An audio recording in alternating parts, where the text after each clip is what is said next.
Quelle année intense qu'on vient de passer! Et c'est une année où on devait rester très zen pour essayer de passer calmement à travers les défis que la vie nous a apportés. Alors j'espère que vous avez aimé nos épisodes et qu'on a pu contribuer à un petit peu plus de joie dans votre vie avec l'explication des planètes, mais qu'est-ce qui se passe dans le ciel. Et aussi, j'ai eu la chance d'avoir des gens très merveilleux que j'ai rencontrés en entrevue. Alors, j'ai vu Immaculée Elebegegia, qui est une très belle dame qui a survécu le génocide du Rwanda. Et dans son livre Miraculée, elle parle du pouvoir du pardon parce qu'elle n'a pas eu le choix elle-même de pardonner à ceux qui ont tué sa famille. J'ai aussi eu la chance de rencontrer Joni Patry, une astrologue védique qui avait beaucoup d'intérêt à nous dire la profondeur de Rahu et Ketu. Rahu will be in Cancer, Ketu will be in Capricorn. This is the breakdown of government. Oh my. Alors, Joni nous dit que cet été, alors on va avoir Mars qui va venir joindre Ketu, d'amener encore plus de colère ou de haine, mais aussi qui peut briser des gouvernements. Alors, Rahu, on le sait, c'est là où on s'en va dans cette vie-ci, et Ketu est relié à notre passé ou à toute notre richesse spirituelle, parce qu'il a fallu qu'on apprenne chaque fois qu'on perdait quelque chose. Aussi, j'ai eu la chance de parler avec France Hutchison.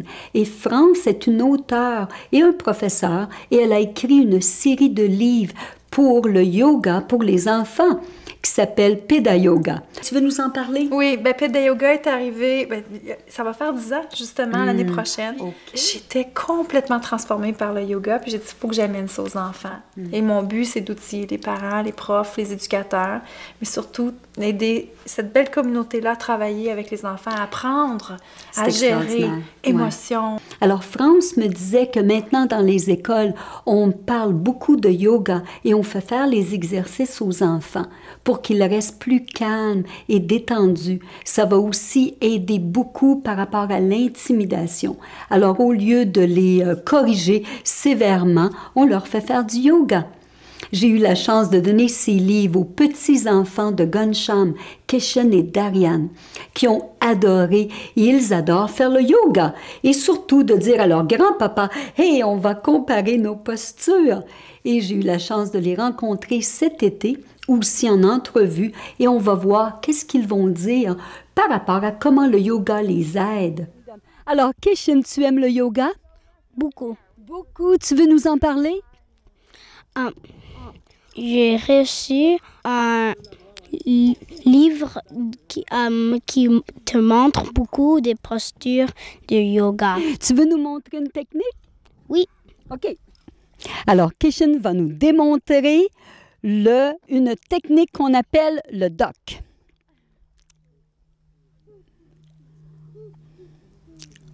Merveilleux! Et Darian va nous montrer une autre technique. Lotus.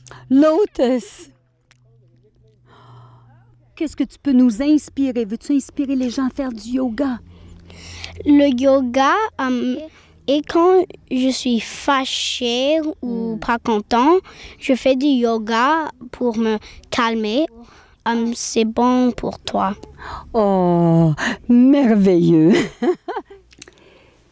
J'ai la chance aussi de rencontrer Geneviève Young, une coach extraordinaire avec un cœur extraordinaire. Et moi, c'est ce que j'aime de la chirologie, parce que la chirologie ne ment pas. Oui, c'est tes mains. Ça m'impressionne à quel point c'est juste qui je suis réellement.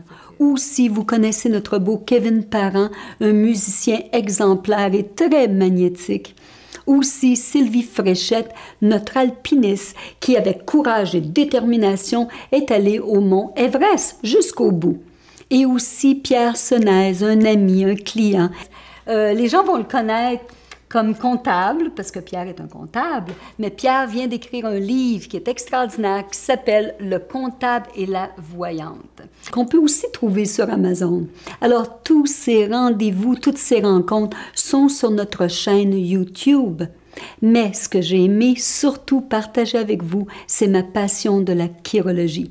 Et là aussi, on a eu des épisodes très populaires, comme celui-là sur les 3 petites lignes sur de stigmates de guérison qu'on retrouve sous le petit doigt. Alors, ces petites lignes nous démontrent notre compassion, notre habilité à écouter, notre habilité à guérir. Et aussi, la ligne d'union, la fameuse ligne d'engagement, a été très populaire.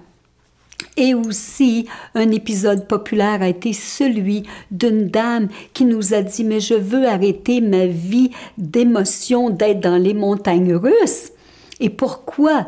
Alors, c'est sûr, c'est ce que j'aime encore de la chirologie. On regarde vos 2 mains, parce que la main avec laquelle vous écrivez est votre conscient. L'autre main, c'est votre subconscient, qu'on appelle le 9/10 d'un iceberg. Et dans ce subconscient, souvent va être le sabotage ou le blocage ou les habitudes bonnes ou mauvaises qui vont venir interférer par rapport à ce qu'on veut atteindre. Alors, il faut regarder les 2 mains. Et la bonne nouvelle, c'est que nos lignes changent, bien sûr, si on change notre attitude. Alors, dès qu'on a l'information, on n'a pas le choix de changer. C'est ce que j'aime encore. Alors, on va continuer d'être avec vous tous les mercredis. C'est notre plaisir à moi et à toute mon équipe. On est là avec vous et pour vous en essayant de vous donner le plus d'informations de la sagesse des Védas avec la chirologie et l'astrologie védique. C'est un rendez-vous tous les mercredis.